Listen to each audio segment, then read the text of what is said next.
Hey everybody, you know how I sit here all the time and I make these sew outs in the 9.5 by 14 inch hoop? Well, some of them are a little smaller than others, and one of the reasons is the border I leave around the edges.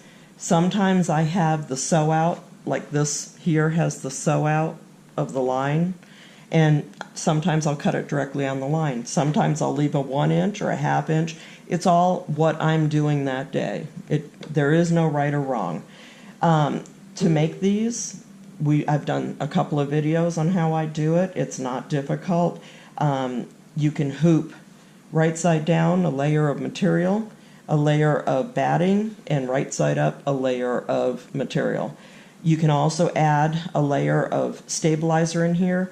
This one has a good batting. It's a nice stiff batting. It doesn't really need extra stabilizing. You can make it as stiff or as soft as you want.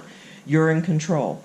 If you're going to do an embroidery design on it, you would probably want to only put a layer of stabilizer, batting, and your top layer right side up.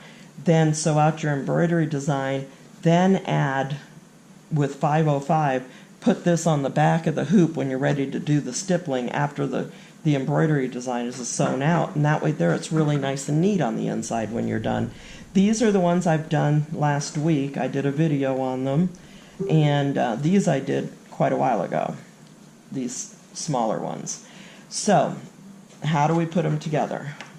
What you're going to want to do is you're going to want, well, did I show you these? Here's my finished product. I'll show you how to do box corners. I don't like them, so I won't do them again, but I like this. But I'll show you how to do a box corner also. But what you're going to want to do is you take a zipper that's longer than your project.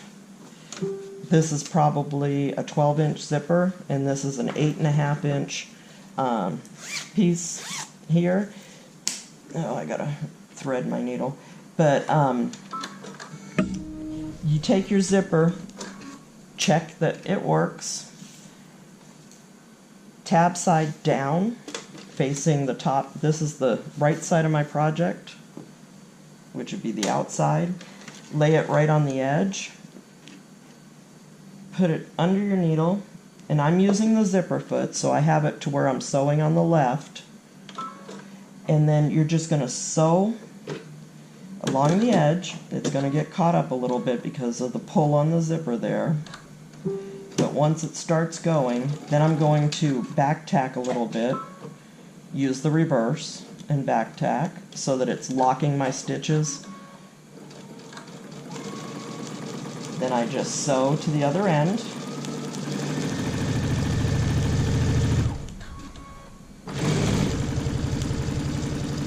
Back tack. Now, once I'm done with that, I will take and finger press, this is the seam, finger press it towards the bag, towards the material.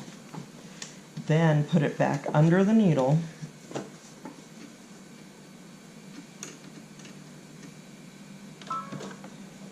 Give it a little locking stitch here at the start.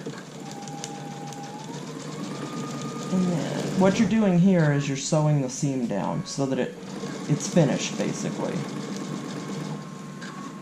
Now you could take it to the iron. What I'll do when I'm making a lot of these bags is I'll get to this point and just keep adding the first step of the zipper and not do this part here. I'll just get to the very first part, and I will take it over to the iron, and I will iron this flat.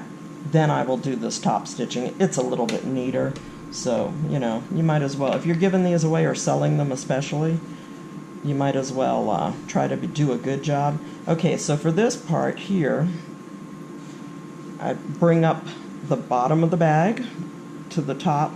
Make sure the edge lines up over here on the side. It's easier to sew if you do it with it unzipped, but I didn't want to do that because it's harder to match the zipper up. Okay, so we're just going to run down here to the end.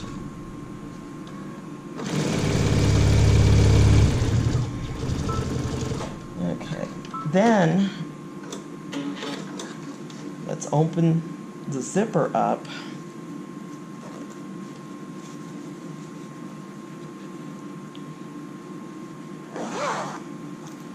And this is the side we just sewed. Finger press.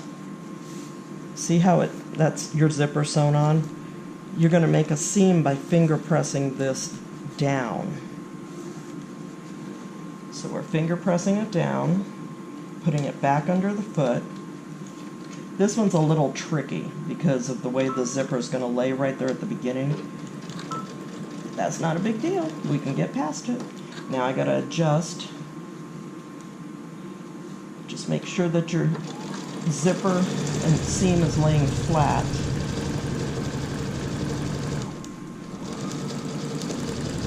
Okay. There we go. Okay. So now this is sewn down. See, it's just nice and neat. Then I will zip it back up just so that I can see. When I fold these over, I have about an inch and a half, about an inch and a half folded down. You can put the zipper in the middle if you want. I put it at the top. So I just fold it over, and it doesn't always have to be an inch and a half. This is going to be an inch. Just depends on the bag itself. Okay, now what I'll do is make sure it all lines up, and I'm going to put a pin in right here at the top where the zipper is, but I'm going to reach in and unzip this just maybe an inch past. I'm going to move the teeth back up so that they're in line with themselves, grab a pin and put it on this end of the bag. Then I haven't changed feet or anything. Now, if you don't have a zipper foot, you can use a regular foot. That's what Cindy usually does. Okay, I pinch this down, and I'm going to go over. I hope you can see. I think you can. Go over the zipper, holding everything down. Don't get your fingers. Reverse. Go over the teeth several times. Yes, I sewed over the pins. Shh, don't tell the FBI. I don't really care. It's my sewing machine. I do as I please. Okay, now I'm going to lock my stitches. Then I'm going to go in, reach in, and unzip it quite a bit. Okay, this side I don't have to pin. It's not going to move. Using the side of the foot here, the zipper foot, that's about a 1/4 inch seam, so I'm perfectly happy with that. Back tack, which means lock my stitches. When I get to the zipper, hold it down. I don't want it to, roll over. Go over it a few times, lock it in place. Tack, back tack, and there we go. We've got a bag. Okay. Then we're going to use an old junk scissors. I call them junk scissors. This on here says craft, miscellaneous. This means, honey, if you need to cut paper, go ahead and cut paper. I don't care. These are junk. Now, you ever touch these scissors, you be in trouble. Okay. And then this is trash. Cindy needs to clean house, huh? Alrighty. So, when we get this far, you decide, do you want box corners? I don't like them. I don't like box corners. Unless it's a big bag. A big bag, yes. This is too tiny. That's all I'm saying. So to box a corner, I've already done this one. You decide how far up you want to go. Little cheap ruler here. So this is a 1 inch mark. Let's say 1 inch. You would go and put the 1 inch here at the bottom, and then put a little mark where 1 inch is. Then measure over here from the edge 1 inch, put a little mark. Then take your ruler and set it on top of each of the marks and draw a line. Then sew from one end to the other, back stitching to tie it down. And then afterwards, because I already did this earlier on the tape that I didn't tape, and you take your scissors and cut like a 1/4 inch. I'm taking the stitches out of this because I don't like it boxed, so I'm not going to cut it. If you want the corners boxed, after you've done that and cut them away, oh, here's another thing that I do. Just take a little bit of the corners off. This helps to make it look better when you're pushing the corner out. You can also do wrapped corners. I'm not good at that, but it's something sewing with Nancy Zeman had always done. Alright, so after you do that, you turn this right side out, and you have a bag. Now, all my bags will zip from this side.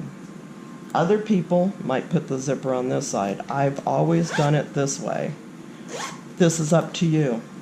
If you want it to zip from the other way, what do you have to do?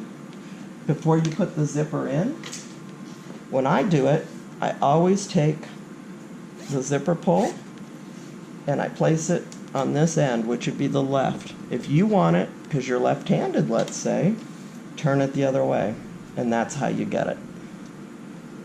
Okay? Working on the pocket pillows. I'll see you in a bit.